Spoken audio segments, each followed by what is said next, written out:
in our journey where we do not have the luxury of forgetting.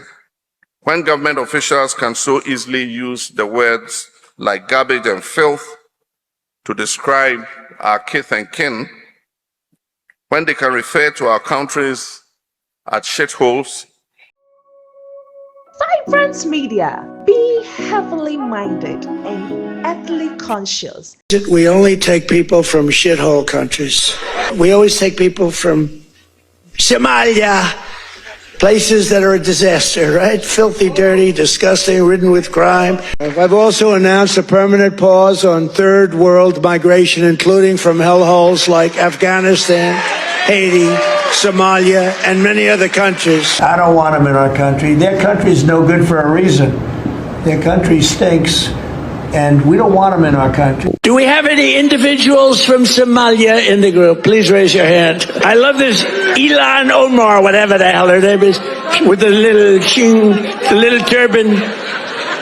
I love her. She comes in, there's nothing but bitch. She's always complaining. We spoke about this comment and we asked questions. Why African leaders are quiet?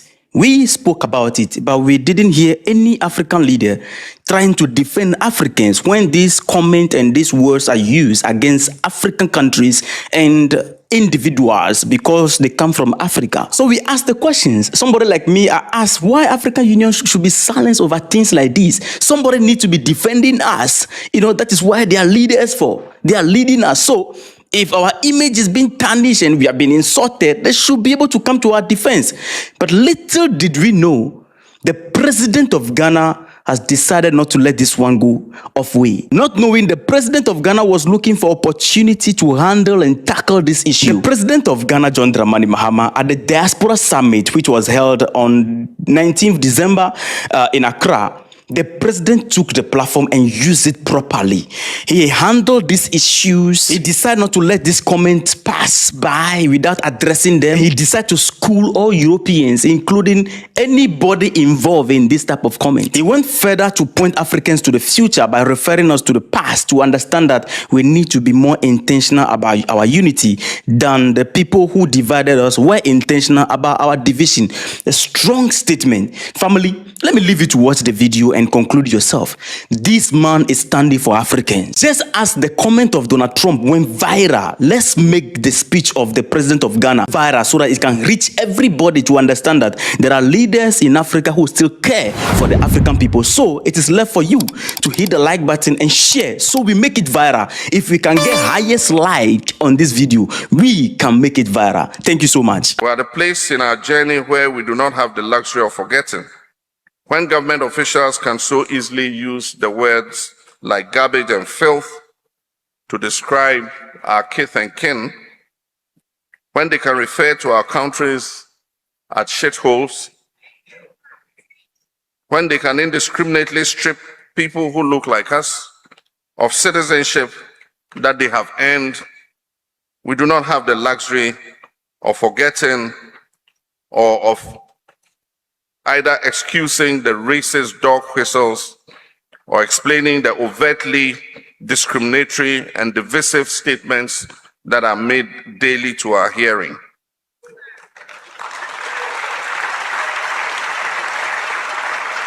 We have been divided with artificial borders of colonialism that split ethnic homelands right down the middle, with half of our communities being ruled by one European country and the other half being ruled by another. And with the labeling of our ethnicity in a colony as intellectual and worthy of education, while another ethnicity was said to be inherently martial and thus intellectually inferior. We've been divided by the manufacturing of coups, armed conflicts, anti-poverty programs that somehow never eradicate poverty, by the selective broadcast of stereotypes, a systemic war of images waged against us, images meant to foster fear and engender self-hatred and portrayal of Africans as primitive savages whose low cognitive ability makes them incapable of self-determination, and Black people in the Americas as lazy, drug-addled, and criminally inclined. And there too is the institutionalization of colorism. The belief that anything Black is negative or inferior, and the proximity to whiteness is more desirable. It is reflected in every aspect of our lives. And I say us because colonization did not leave us unscathed, quite the opposite. In English, everything negative and evil is Black. In Spanish, la negra means Black woman. Tener la negra means to have bad luck or to be jinxed. A once popular French expression that went out of vogue but has recently been making a comeback is travailler comme un nègre. Travailler comme un nègre, which means to work like a slave. And it's often also translated with the word slave being replaced by a more offensive racial slur. But anything in this life, once stripped of its power, will no longer work. And that is true of slurs, it is true of stories, especially ones that are complete fabrications. Let's take the narrative of those who oppressed us and work it. In fact, let's take their entire modus operandi and flip it and reverse it.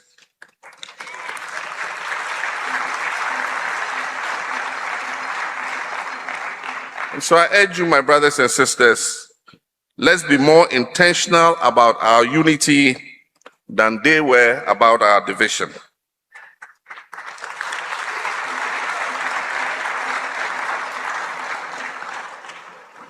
Your Excellencies, distinguished guests, our brothers and sisters from the 17th region of Ghana, it will not be a difficult goal to achieve. No matter how we've been divided, we've always tried to find our way back to one another. Africans in the diaspora whose forebears were enslaved have kept us in their rhythms. The music they play, the dances, the cadence of their speech, and even the language. The Gula Geechee people of the United States still count using Fulani words instead of numerals. Yoruba language is spoken in Venezuela, in Cuba, in Brazil, Haiti, and Trinidad and Tobago. Likewise, a Creole offspring of Akan is spoken by the Africans, the Maroons in Jamaica and in Suriname. And Africa remains in our food. America gumbo and Brazilian karuru bear a strong resemblance to Ghanaian okro stew. All three use okro, also known as okra, which is native to the African continent and was transported to the New World on slave ships, as were cowpeas. We call it gobe here in Ghana for those of you. Try and eat gobe before you go back. Another food item that is native to Africa, which would explain why some variations of Hopping John, a dish from the Gula Geechee people, are so reminiscent of the Ghanaian wache. Try to eat wache too before you go. The ways in which Africa has remained at the heart of its diaspora are far-reaching, well beyond food and music. Perhaps the most important way is in the cultural elements that are taught to our children, ensuring the cord that has tethered these diasporan communities to the African continent all these centuries remains unbroken. There are the Kweku Anansi folk tales that so many of us in this room grew up hearing and reading, and that have spread all over the world to places too numerous to mention. Just like the popular children's call and response folk song that I'm sure most of you are familiar with. Cheche Kule, Cheche Kofisa, Kofisa Langa, Kakati Langa, Kum Adede, Kum Adede. I didn't hear you go. Cheche Kule, Cheche Kule, Kofisa Langa, Kofisa Langa, Lalati Langa, Kum Adede. Thank you.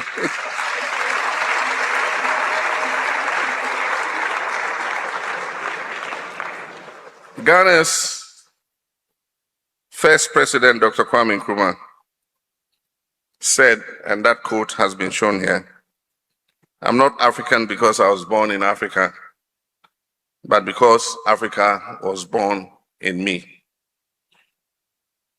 Though I have no proof, I suspect that this sentiment was heavily influenced by his time in America, where he completed his undergraduate studies at Lincoln University and his graduate studies at the University of Pennsylvania. He was also a frequent visitor to Harlem, and this was in the late 1930s and 1940s, at a time when most Ghanaian intellectuals were completing their higher education in European universities. During his 8 years in the United States, Nkrumah was able to experience at first hand racism and the Jim Crow laws. Nkrumah was already a believer in Pan-Africanism before he went to the United States. He was a huge fan of Marcus Garvey, whose Black Star Line was an attempt to facilitate movements between North America and Africa, particularly Liberia, where free blacks had been emigrating since the 1820s. The Black Star, which is featured prominently on Ghana's flag, has come to be a defining part of our national identity. It underscored his rallying cry, which was the unity of all African peoples. He wanted the story of the diaspora and the stories of all the other indigenous people who had been colonized on the African continent to be a part of our national story. So much so that at the hour of Ghana's independence, Dr. Kwame Nkrumah famously proclaimed that the independence of Ghana is meaningless unless it is linked up with the total liberation of the African continent.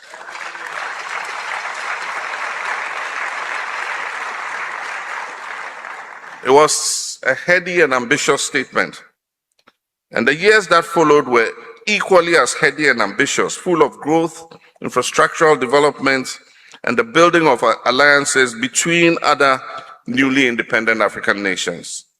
There was a sense of hope. No, it was more than that. It was an intoxicating feeling of endless possibilities. It was a pure, perhaps naive belief that we could attain our own modern day version of the glory that our forebears like Shaka the Zulu and Mansa Musa had, and that we could build our nation states to be as exemplary as the Mwene Mutepa Empire, Songhai, Mali, and the Ghana empires that had existed before. And then came the coup d'etats, many inspired by the imperial nations, not just in Ghana, but in most of the other nations that had newly gained independence. And then came even more coup d'etats, one after the other, following by the imprisonment and exile of our liberation leaders.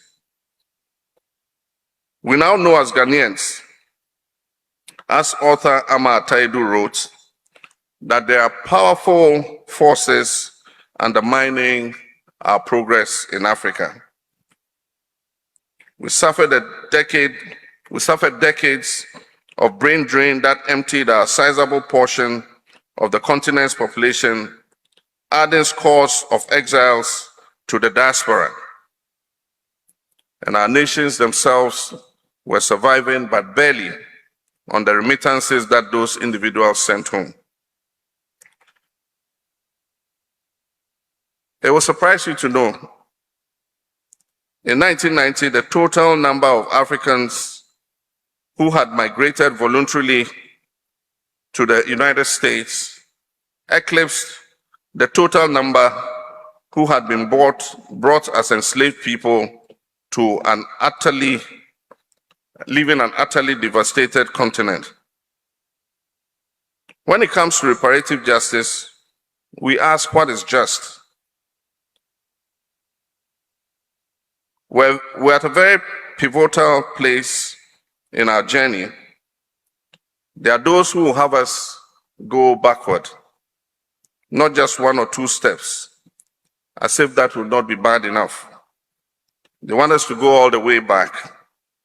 They want us to develop some sort of amnesia about the blood that was spilled, the lives that were lost, and the years that were sacrificed in order to fight for our freedom. We're at a place in our journey where we do not have the luxury of forgetting. When government officials can so easily use the words like garbage and filth to describe our kith and kin, when they can refer to our countries as shitholes,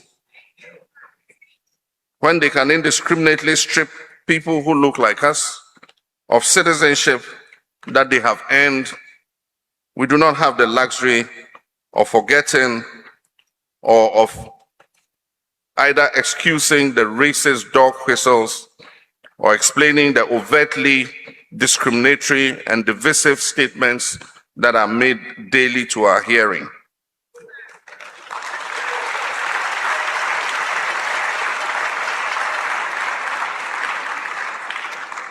This is precisely the time when we must advance and begin the process of reclamation.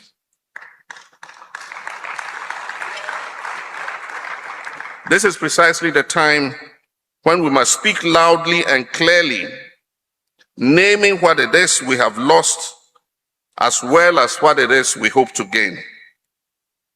Her Excellency Mian Amor Motley, Prime Minister of Barbados, a great African sister, said in a lecture at the London School of Economics, the conspiracy of silence has diminished the horror of what our people faced. This year at the UN General Assembly, I served notice that Ghana will move a motion next year to recognize the transatlantic slave trade as the greatest crime against humanity.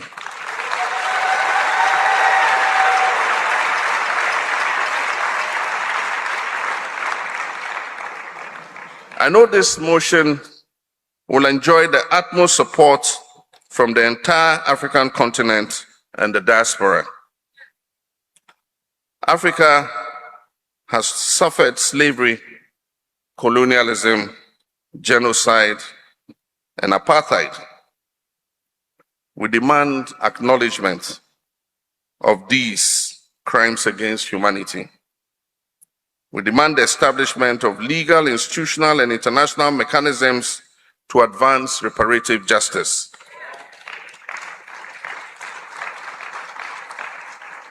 Reparations must include tangible measures such as debt cancellation, monetary compensation, return of stolen artifacts, institutional reform, and transformative economic redress in the global economic system.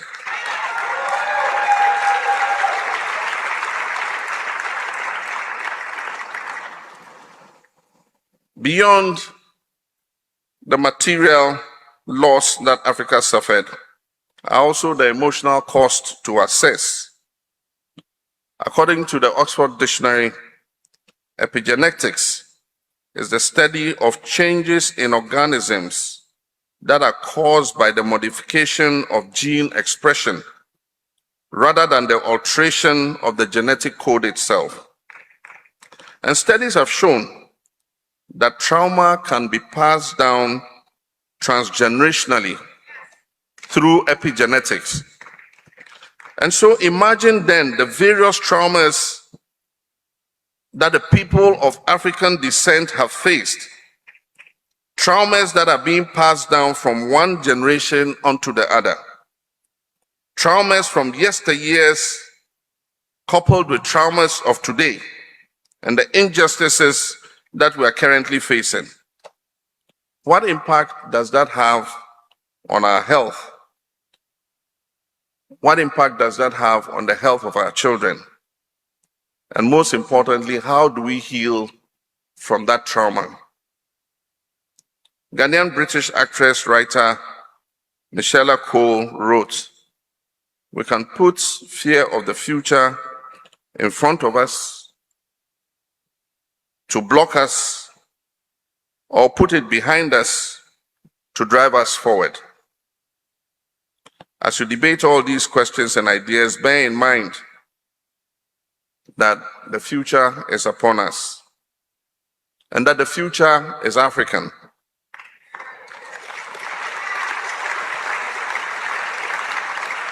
And like I said at the UN, let me say it louder one more time for those in the back. The future is African. We hold in our hands the power to change the circumstances of our past. But we must be more intentional about our unity than those who oppressed us were about our division. And from the looks of this gathering, I can feel it that we are more united than ever. Vibrant Media. Please subscribe to my channel for more updates.